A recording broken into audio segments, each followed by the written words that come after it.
So I guess we can jump into the first of our 2 loose topics, and we really filled this show out. So that's really awesome that we just hit, we passed an hour at this point, which is the first loose topic is going to be an existing non-game IP that we would like to see get a game.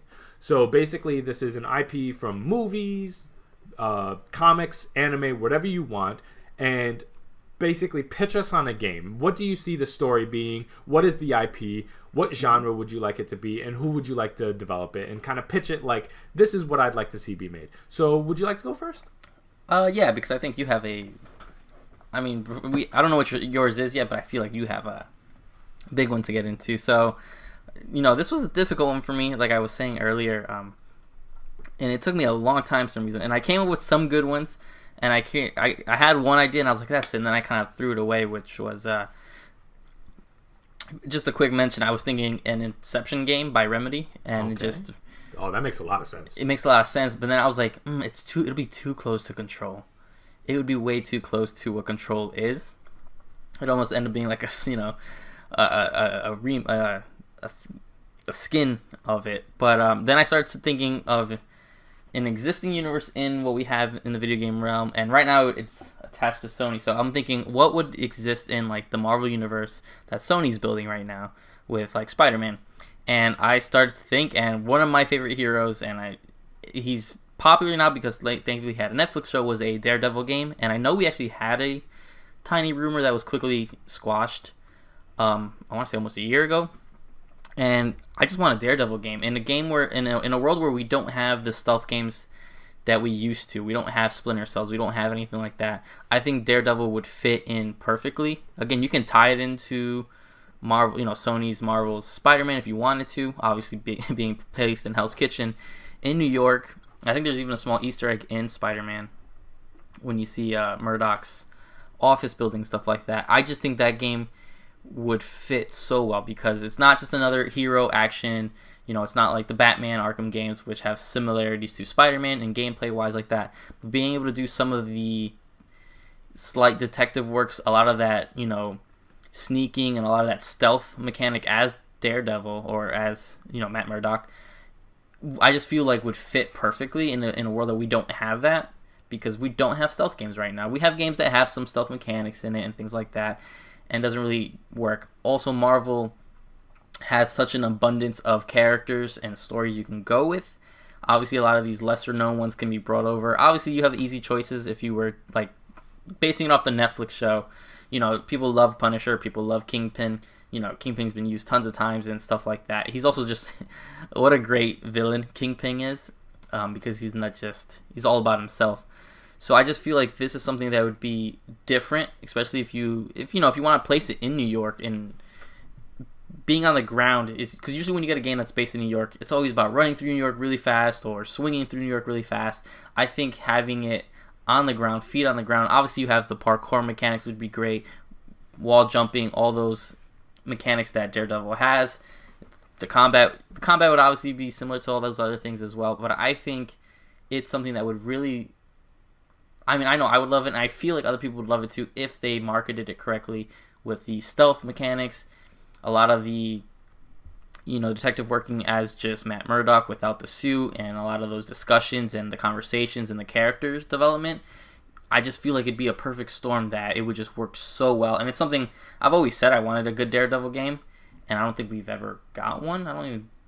Maybe they did one off. I think based on the movie from the Ben Affleck movie. Oh yeah, that's right. There might have been one then, but like a PS2 game or something like that. Yeah, no thanks. Man Without Fear 2, I think there was a comic based one. Yeah, but yeah, man, I think that's an IP that I really want it to be fleshed out in a game where you can take your time.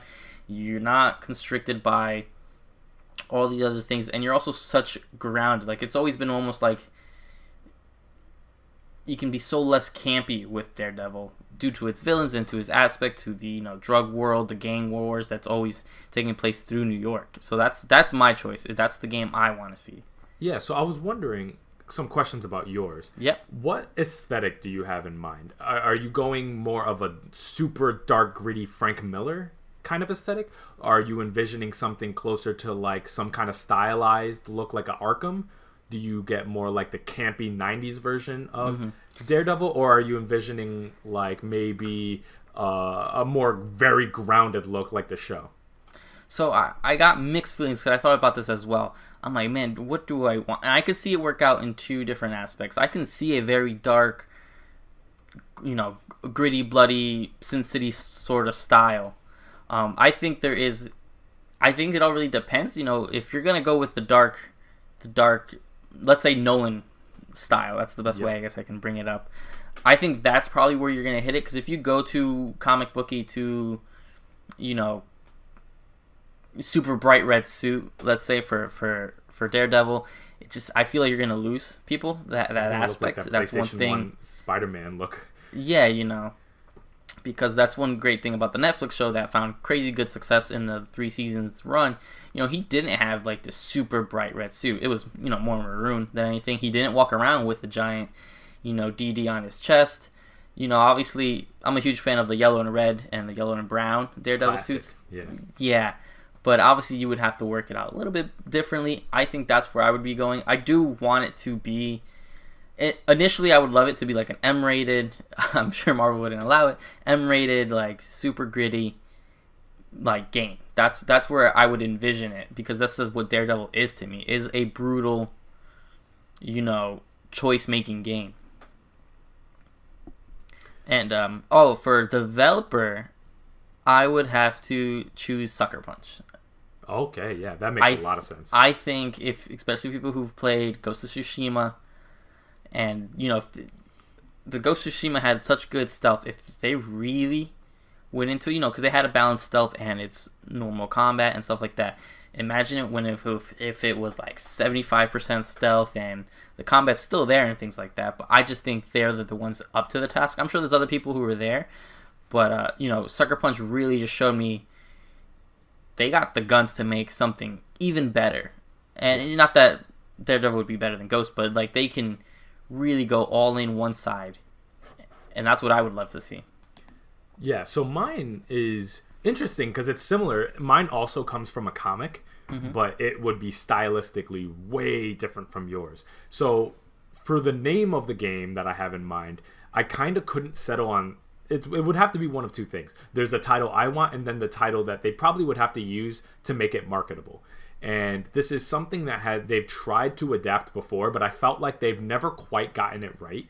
And I think it's because the medium was wrong. They tried to make a movie about it, and it didn't quite resonate right, because I feel like this is best done as a video game because of the mixture between action and atmosphere that only a game, I feel like, could get it right, other than a comic.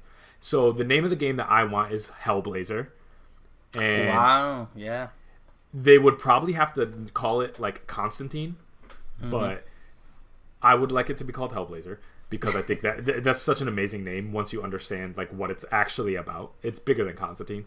It would be obviously a third-person action game, and so I kind of played around with developers, and I'm like, who can actually do insane atmosphere? Because again, Constantine is not this dude that is a great fighter. He does magic, but he's not. It's not like Harry Potter kind of magic. It's going to be a lot of dialogue. It's going to be a lot of really unsettling, scary imagery. Who can do really scary imagery but action at the same time? Oh, Ninja Theory. No one's better at that right now than Hellblade, which is funny that they both have Hell in the title. Yeah. I was like, oh, it has to be Ninja Theory, because no one can do... Imagine kind of like when you're playing as Senua. She has all these voices and ghosts around her and demons, and you're talking to these people. But when you go to fight, it's these massive enemies and dodging and stuff like that. I'm like, that's perfect for Hellblazer and Constantine. So I want Ninja Theory to do it. And the synopsis would be basically, I want to do it based on the Dangerous Habits run. And I haven't read a ton of Hellblazer, but that's basically his kind of origin story. And that's the same storyline that they try to adapt in the movie with Keanu Reeves back in the day. But that movie came off way more like a Supernatural episode than actually what the original like vibe of the comics was. It's way grittier. It's way darker. He's dying of lung cancer, and he's this really unsavory character that I felt like the animated movies did better than the actual live action version did. But yeah, John Constantine's not a great dude.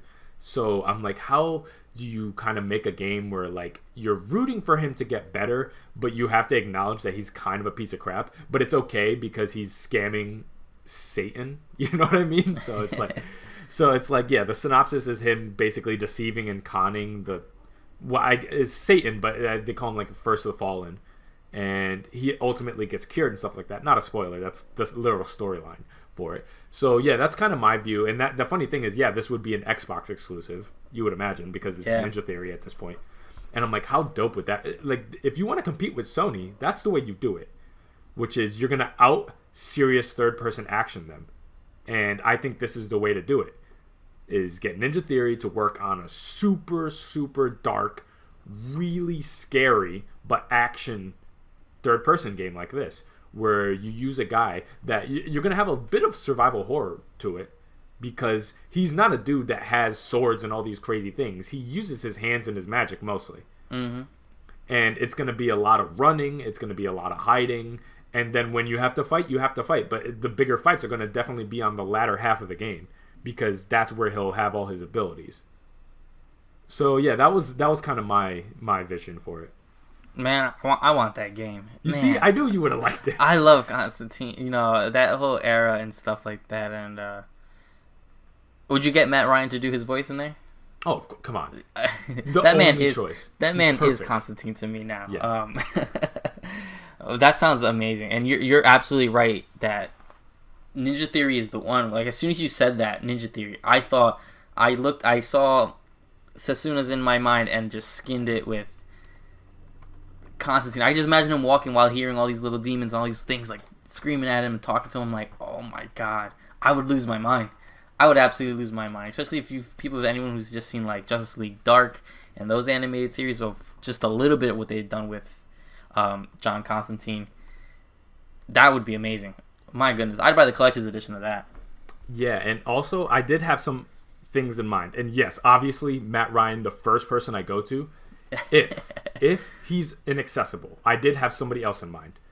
The guy from The Boys who plays Billy the Butcher. Oh, absolutely. You know, I've always thought, because he's kind of Constantine-ish. He's kind of Constantine-ish. Not if you think about him in Thor Ragnarok, but yeah, very different there. But in The Boys, he's I think of his name correctly right now. Carl Urban. Yeah. You know what? And I'm trying to think of. So I haven't finished. Accent. Oh, the accent is there. Just the way he acts, as Billy the Butcher. Oof, man. Yeah, that's the kind of look I had. Like, if they had to like mocap it, maybe go for like him. That's the kind of look. Like, except super disheveled, because obviously he has freaking lung cancer in the first half. So yeah, whittle him up. But man, that would make a lot of sense. The only thing is, yeah, if they do Hellblazer, obviously a shared universe is probably not the direction to go, because yes, I know a lot of people are like, oh yeah, DC. Well, Vertigo, the Vertigo imprint got bought out, and I always felt like they've integrated Constantine and the Hellblazer line into something that probably he's never jived well. Mm-hmm. And the only way they've been able to make him work was literally creating the Justice League Dark and taking all the magic people and putting them together, when he's always been kind of out of place, kind of like Punisher in that way, where he's always been kind of out of place amongst all these people with these crazy powers and stuff like that. And these guys literally just want to drink bourbon at a bar. That's all they want to do. They don't want no problems. So yeah, that was my vision, and the moment I thought of it, I'm like, this game needs to be made. Yeah, I know, right? Oh my goodness, I'd be so excited. I don't know if I would. I don't know if I could contain myself. That'd be amazing.